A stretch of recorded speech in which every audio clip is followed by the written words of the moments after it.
Good morning. How are you Good morning. today? I'm doing fantastic. Awesome. And how is it up in your Massachusetts, right? It's good. It's cool. It feels like a fall day, which is kind of crazy because it was like 90 degrees 2 weeks ago, but it's great. Awesome. Awesome. Well, thank you for coming on, Sarah. And I know that we have done a lot of work together over the last couple of years. And so my first question, since we were talking about the chakras, is how did Fear to Freedom really enhance your ability to tune into what's going on with yourself? So prior to doing Fear to Freedom, I was a very quiet, shy, kind of unconfident person. And then in doing Fear to Freedom, I noticed, or not noticed, but we discussed a lot about the throat chakra. And I can tell when my throat starts to feel a little tighter, that I'm not expressing my true self and not being super creative. And I found outlets to make myself more open, as well. So it's definitely knowing that I have a very overactive, um, crown chakra. We've discussed that before, but seeing how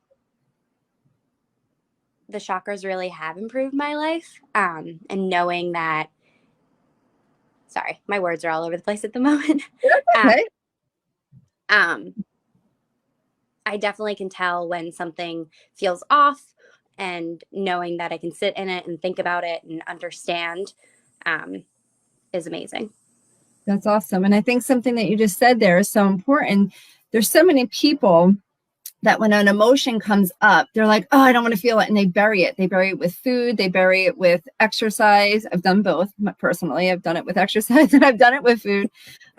They bury it with shopping or alcohol, or I've actually even buried it with other people's problems so I didn't have to deal with my own. If you can relate, put a little message in the comment box. But so the fact that you just said that you take it, you process it, and then you move on.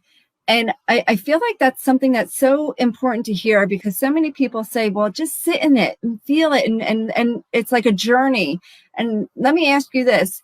Does it take a long time to process an emotion and move on? I would say it depends on what the emotion is and if you're using the right tools. I've noticed I've gotten arguments with certain friends, and I know certain ways they speak to me creates an emotion. And because of the journey we've been on together, I know how to sit in it for a minute and then get over it. Whereas other things, like a bad day at work, like a couple weeks ago, people got laid off from my job and I was scared. I took a day, I sat in it, and I was like, very upset, but I knew I could get out of it using the tools, but I allowed myself the time. I think Mhm, that's important. Is a lot of mhm. people just want to, and myself included, just want it to be over right away. Like I want to be happy all the time, but I needed to have patience with myself to be like, you're not going to be happy. You can be happy, but you also can be sad, anxious. It's just all about giving yourself permission to feel a certain way for the time allotted or Yeah. however long. Yeah, I mean, I think both of that is also important. I think that you can decide on how long you want to be in that emotion. Mm-hmm. So, and here's the thing: it's a beautiful thing when you actually realize that you're in that emotion, right? And like I said, learning to tune in really helps you to understand what feelings are coming in. So the fact that you can recognize that, when you're anxious and scared, you need a little bit more time to process that through, whether it's, and in a conversation with a friend, you can get over that in a few minutes, depending. Mm-hmm. And I agree. So prior to working with me and prior to the course of Fear to Freedom and understanding the chakras, how long in the past would you have stayed in that feeling of being scared and anxious? Oh, probably like weeks, maybe months. Let's be real. I mean, I definitely wouldn't have given myself permission. I would have either buried it. I probably would have ate a lot that week, day, month, whatever. Um, I would have retreated back and just been like, okay, well, I'm next, so it doesn't matter. Um, and putting those negative feelings out. So it definitely would have taken me a lot longer. Right.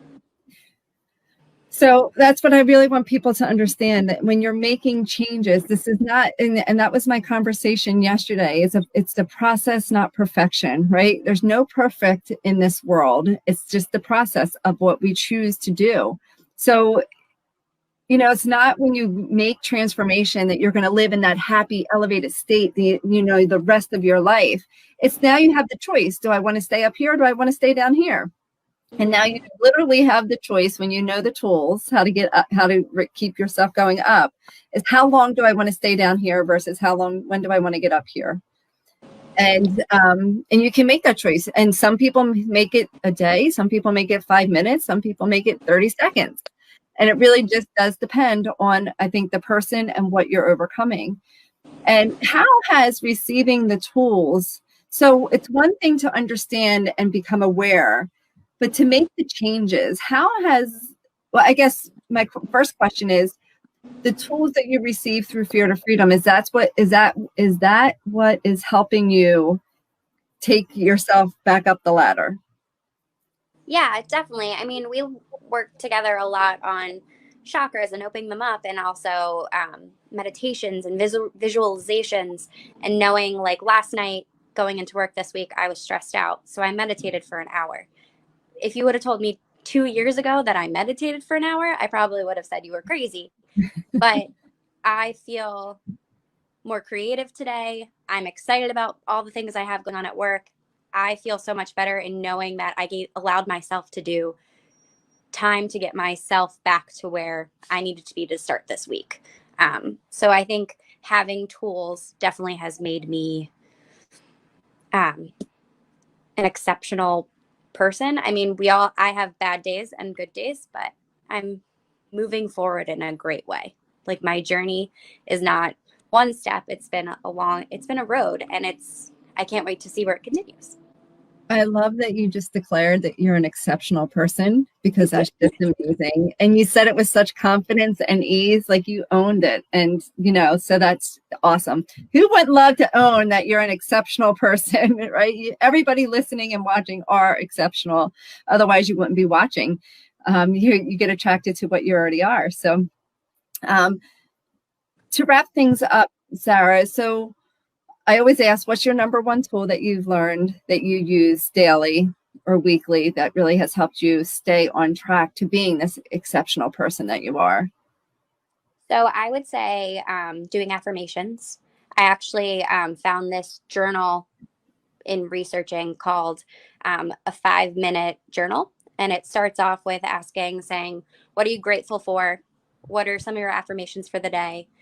What are your goals? And it's short, it's 5 minutes. And then I've noticed throughout the day, I'll add more to it. But it's been that short, sweet little, I'm a confident person. I am a great designer. I'm super successful. I'm healthier than I will, or health. I forget what my healthy one was this week, or I'm getting even healthier every day is what has been in there for a while. But using those tools has definitely improved my way of life. I also do the Superman pose a lot, especially before a nervous construction meeting on Tuesdays I have, where someone's usually yelling at me and I'm just like, nope, not today, sir. But Awesome.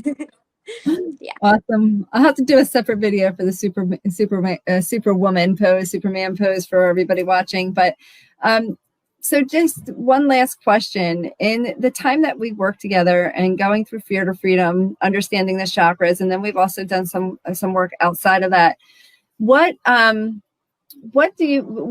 were you before you started? And then what do you feel has been the biggest change in your life?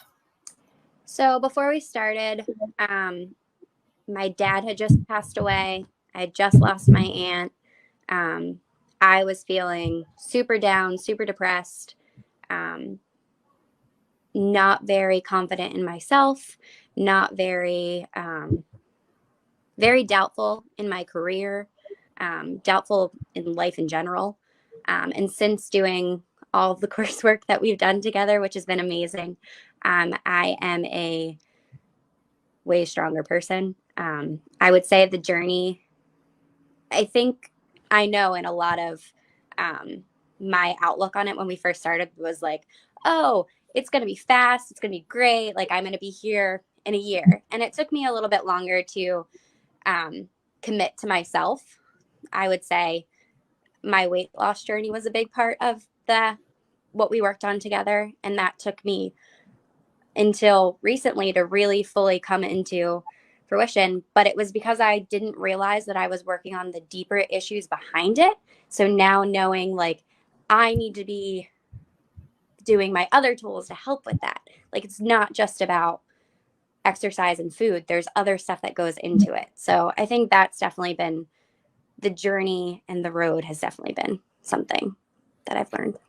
And I just want to say that's so important. Your journey is never about what it seems to be about, right?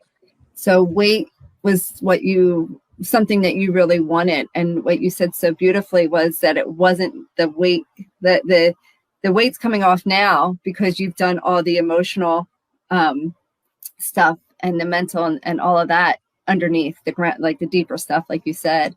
And that's exactly how my journey started as well. I was 60 pounds heavier, maybe even more than I am now. And it was like, oh, I just wanted to be skinny. And it wasn't really, that's not really what I needed. I needed to, this is going back years ago, I needed to release the emotions from some childhood trauma that I had to get rid of in order to do that. So I think that, you know, it's important for people to realize that tuning in, bringing, like, let your body be the messenger.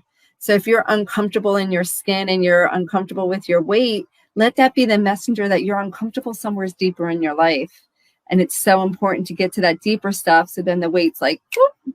And the fact that you are processing and releasing your emotions now, that they're not getting stuck on you. So it's easier to manage your weight. So I'm so excited for you, Sarah. And I, just thank you so much for coming on. Is there anything last that you want to share before I wrap it up? I think I would just say to everybody out there, just like, give yourself permission to feel the way you feel and get ready, because whatever journey you're on is going to be amazing and you're awesome. Awesome. I love that. Give yourself permission. We all need to give ourselves permission to be who we are and what we need to do. So that's beautiful advice. Well, thank you so much for coming on. I really, really appreciate it.